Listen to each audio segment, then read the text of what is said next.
Sunday, March 27, the God of Creation. Read Psalm 100, 1-3. Make a joyful noise to the Lord, all you lands. Serve the Lord with gladness. Come before his presence with singing. Know you that the Lord, he is God. It is he that has made us, and not we ourselves. We are his people, and the sheep of his pasture. What is the human's response to the God of creation, and why?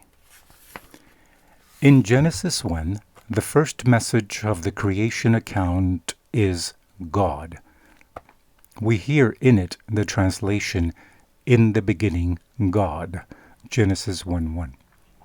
In the first line, Genesis 1:1, the word God is placed in the middle of the verse and is underlined by the strongest accent in the Hebrew liturgical traditional chanting in order to emphasize the importance of God. The creation text begins, then, with an emphasis on God, the author of creation. The book of Genesis begins, in fact, with two different presentations of God. The first creation account, Genesis 1, 1-2, 4, presents God as infinitely far from humans, the transcendent God, Elohim, whose name speaks of the supremacy of God. The name Elohim denotes preeminence and strength, and the use of the plural form of the word Elohim expresses the idea of majesty and transcendence.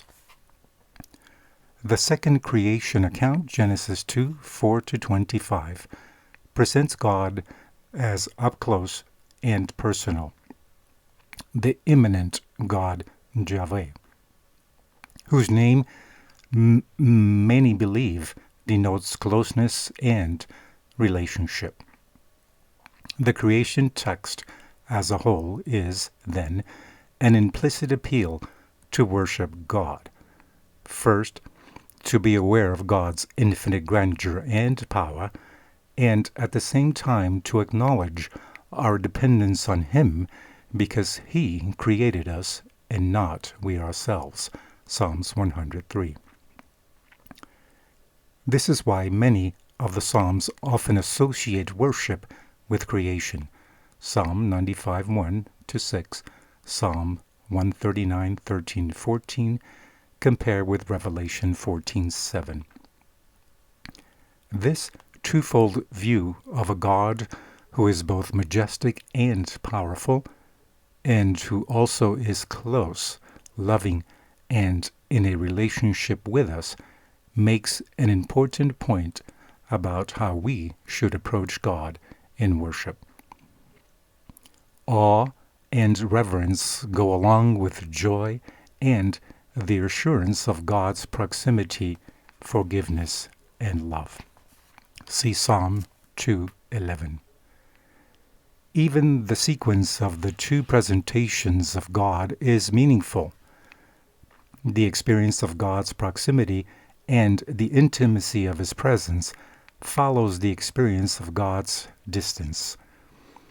Only when we have realized that God is great shall we be able to appreciate his grace and enjoy in trembling his wonderful and loving presence in our lives. Think about the vast power of God who upholds the cosmos and yet can be so near to each of us. Why is this amazing truth so amazing? Thoughts from the Mount of Blessing, page 84-85. The Lord is very pitiful and of tender mercy, James 5:11. He waits with unwearied love to hear the confessions of the wayward and to accept their penitence.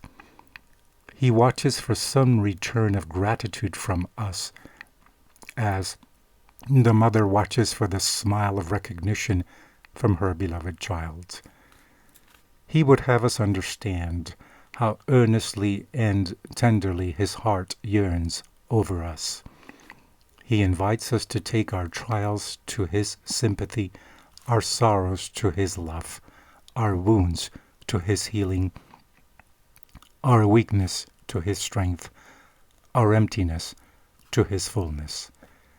Never has one been disappointed who came unto him.